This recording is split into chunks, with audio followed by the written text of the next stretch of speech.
அந்த 4 பேருக்கு சீட்டில்லை. சிஎம் விஜய் கைக்கு சென்ற ரிப்போர்ட். தாவேக இடைத்தேர்தல் வேட்பாளர் பட்டியல். எடப்பாடி பழனிசாமியின் தலைமையை எதிர்த்து முன்னாள் அமைச்சர்கள் சி.வி. சண்முகம் மற்றும் எஸ்.பி. வேலுமணி உள்ளிட்ட சில முக்கிய தலைவர்கள் தனி அணியாக செயல்படத் தொடங்கினார்கள். அதன் தொடர்ச்சியாக சட்டசபையில் நடந்த நம்பிக்கை வாக்கெடுப்பின் போது அந்த அணியைச் சேர்ந்த 25 எம்எல்ஏக்கள் தாவேக அரசுக்கு ஆதரவாக வாக்களித்தது அப்போது பெரும் அரசியல் பரபரப்பை ஏற்படுத்தியது.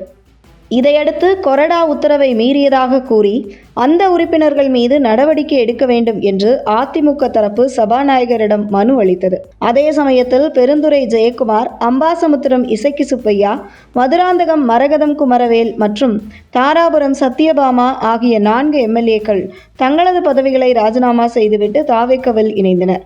மற்ற 21 எம்எல்ஏக்களுக்கு நீண்ட ஆலோசனைக்கு பிறகு மீண்டும் எடப்பாடி பழனிசாமியை சந்தித்து வருத்தம் தெரிவித்து கடிதம் கொடுத்ததாகவும் அதன் பின்னர் அவர்கள் மீதான நடவடிக்கைகள் கைவிடப்பட்டதாகவும் கூறப்படுகிறது. இருந்தாலும் சில முக்கிய நிர்வாகிகளின் அதிருப்தி இன்னும் முழுமையாக நீங்கவில்லை என்ற பேச்சும் அரசியல் வட்டாரங்களில் இருந்து வருகிறது. தற்போது சட்டமன்றத்தில் கூட்டணி கட்சிகளின் ஆதரவுடன் தாவேக அரசு பெரும்பான்மை பலத்துடன் செயல்பட்டு வருகிறது. ஆனால் எதிர்கால அரசியல் சூழ்நிலையை கருத்தில் கொண்டு மேலும் பலரை தங்கள் பக்கம் கொண்டு வர வேண்டும் என்ற எண்ணத்தில் தாவேக தலைமையினர் செயல்பட்டு வருகின்றனர். அந்த சமயத்திலேயே பதவியை ராஜினாமா செய்து வந்தாலும் மீண்டும் தேர்தலில் போட்டியிடும் வாய்ப்பு என்பது மக்கள் மனநிலை மற்றும் தொகுதி ஆய்வு அறிக்கைகளை பொறுத்தே இருக்கும் என்று முதல்வர் விஜய் மிகவும் தெளிவாக கூறியிருந்ததாக தகவல்கள் தெரிவிக்கின்றன. ஆனால் சில முக்கிய நிர்வாகிகள் பல்வேறு வாக்குறுதிகளை வழங்கியதால் அந்த நம்பிக்கையில்தான் 4 எம்எல்ஏக்களும் தங்களது பதவிகளை விட்டுவிட்டு தாவேகவில் இணைந்ததாக கூறப்படுகிறது.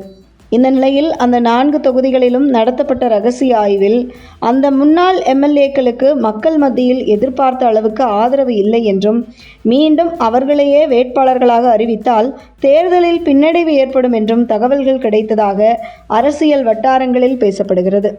இதன் காரணமாக மீண்டும் அவர்களுக்கே வாய்ப்பு வழங்குவது குறித்து தாவேக தலைமை மிகவும் கவனமாக அணுகி வருவதாக கூறப்படுகிறது. அதே நேரத்தில் தங்களை நம்பி வந்தவர்களை முழுமையாக புறக்கணிக்கவும் விரும்பாத நிலையில் மாற்று பொறுப்புகள் வழங்குவது தொடர்பாக ஆலோசனைகள் நடைபெற்று வருவதாகவும் தகவல்கள் வெளியாகியுள்ளன.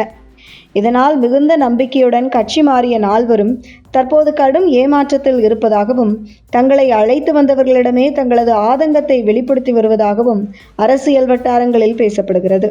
இந்த விவகாரத்தில் இறுதியாக என்ன முடிவு எடுக்கப்படும்? அந்த 4 பேருக்கும் மீண்டும் தேர்தல் வாய்ப்பு கிடைக்குமா அல்லது வேறு பொறுப்புகள் வழங்கப்படுமா என்பதுதான் தற்போது தமிழக அரசியலில் அதிகம் பேசப்படும் கேள்வியாக மாறியுள்ளது.